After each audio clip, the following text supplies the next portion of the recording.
ye nda ndi khou vha ṱanganedza kha mupo ndi vhathu hafho hone ra vha hone ndi kha boropiti ya Dzamba, ndi kha muvhundu wo no vhidzwa upfhi Sheshe. Hafhanoni Dzamba ri khou gwa mavu ane ra khou a shela kha bada i no bva Tshikwadza i tshi yela Dzamba, ri vhewa nga mushumo fhano. Hafhanoni Dzamba nde ndi tshi vhudzisesa mukala vhone Makonde ndi ri afha Dzamba zwi amba uri ndi ya khosine Dzamba na. Vhone Makonde vha ri hai a zwi ngo ralo, a zwi fani na maṅwe mashango ane na ḓo khirema uri tsianda ndi ḽa nṋe tsianda, mashahu ndi ḽa mashahu. Hafhanoni khosi ndi Ramabulana, hu sokou pfi Dzamba fhedzi khosi ndi Ramabulana. Fhedzi zwitentsi zwa Dzamba ndi hafhanoni a zwi vhonali zwavhuḓi. Hafha ndi kha muvhundu wo no pfi Sheshe hanefha kha ḽa Dzamba.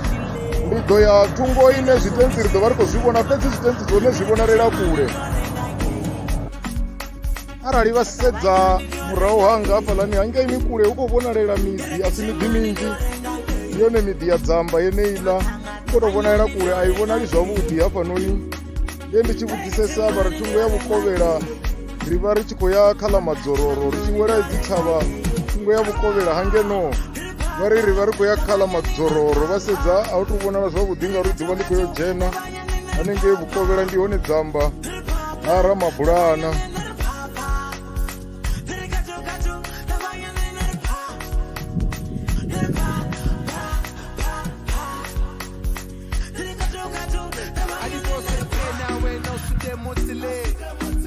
Ine no vhonela na hangei kule ndi yone miḓi ino vhidzwa upfhi ya Dzamba.